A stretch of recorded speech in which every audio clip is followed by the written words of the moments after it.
Assalamualaikum warahmatullahi wabarakatuh. Halo semuanya, perkenalkan saya Hasanatul Awalia dengan NIM 66701800068 dari kelas 4B Perbandingan Politik Pemerintahan. Pada tugas kali ini, saya akan membahas mengenai birokrasi, yang mana kali ini saya memberinya judul Reformasi Birokrasi Perbandingan Peran Birokrasi Lokal. Yang pertama, kita akan membahas mengenai apa itu birokrasi. Nah, seringkali saat kita mendengar kata birokrasi, mungkin saja langsung mendorong kita kepada pemikiran yang negatif, karena mengingat kinerja mereka yang seakan-akan memainkan peran mereka sebagai pelayan publik. Birokrasi seringkali dikaitkan dengan stigma negatif, karenanya diperlukan suatu cara untuk mengubah stigma tersebut, dan tidak hanya itu saja, tentu juga harus sekaligus merubah kinerja para birokrat tersebut.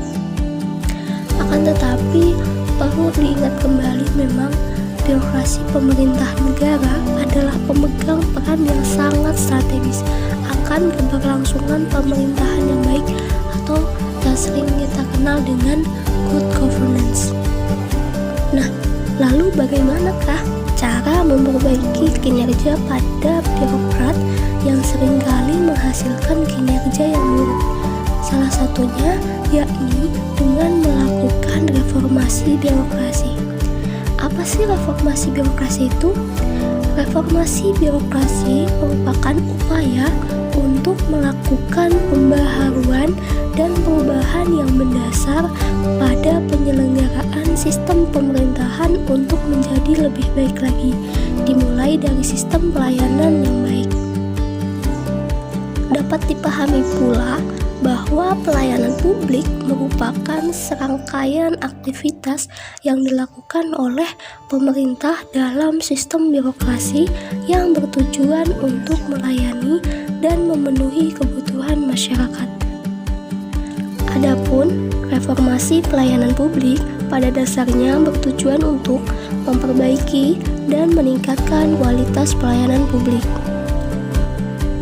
Seperti halnya yang masih sering terjadi di Indonesia. Di Indonesia sendiri masih sering terdapat permasalahan-permasalahan yang menyebabkan reformasi birokrasi sendiri belum optimal. Di antaranya yakni ada pola pikir birokrat dan komitmen pemimpin. Seperti yang dikemukakan oleh Luyanto 2004, bahwa pola pikir birokrat sebagian besar ditempatkan sebagai penguasa, bukan sebagai pelayan publik, sehingga perubahan sulit dilakukan demi tercapainya untuk meningkatkan kualitas pelayanan publik. Nah, hal itulah yang seringkali mendorong pada praktik KKN. Lalu selanjutnya ada faktor lain penyebab sulitnya pelaksanaan reformasi birokrasi adalah komitmen pemimpin. Hal ini berkaitan juga dengan faktor yang pertama, yakni anggapan bahwa birokrat bahkan pemimpinnya merupakan penguasa, bukan pelayan publik. Padahal di era demokrasi ini, partisipasi masyarakat sebagai pelaksanaan hak menjadi penting dalam penyelenggaraan negara dan pelayanan publik. Nah, oleh karena itu, dalam mewujudkan reformasi birokrasi, bukan hanya pola pikir birokrat dan komitmen pemimpin yang menjadi poin penting saja, akan tetapi masyarakat pun perlu dilibatkan dengan menciptakan transparansi dan partisipasi publik dalam penyelenggaraan pemerintahan, sehingga timbullah kesetaraan hubungan serta check and balance antara pemerintah dengan masyarakat. Pada tugas kali ini, saya mencoba melakukan perbandingan sebagai upaya untuk mengetahui bagaimana keberlangsungan reformasi birokrasi lokal. Sebagai perbandingannya, diantaranya yakni ada daerah di Sulawesi Tengah dan kota Bengkulu. Nah, sekarang kita bahas di Sulawesi Tengah.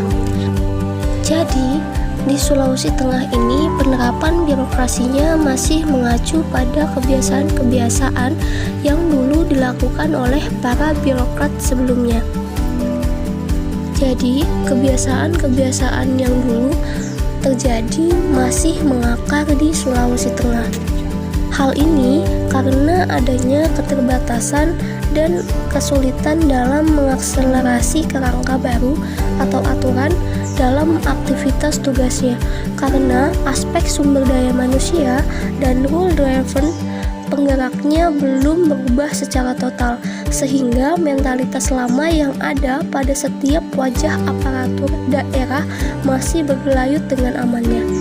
Kenyataan ini melahirkan banyaknya keraguan dalam pengimplementasiannya, sehingga kualitas birokrasi pun menjadi sangat rendah sebab belum digerakkan oleh visi, tetapi lebih karena kebutuhan sosial ekonomi.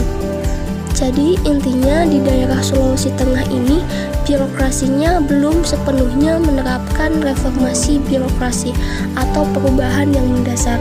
Sebagai perbandingan atas peran birokrasi lokal, Kota Bengkulu dirasa cocok digunakan sebagai perbandingan.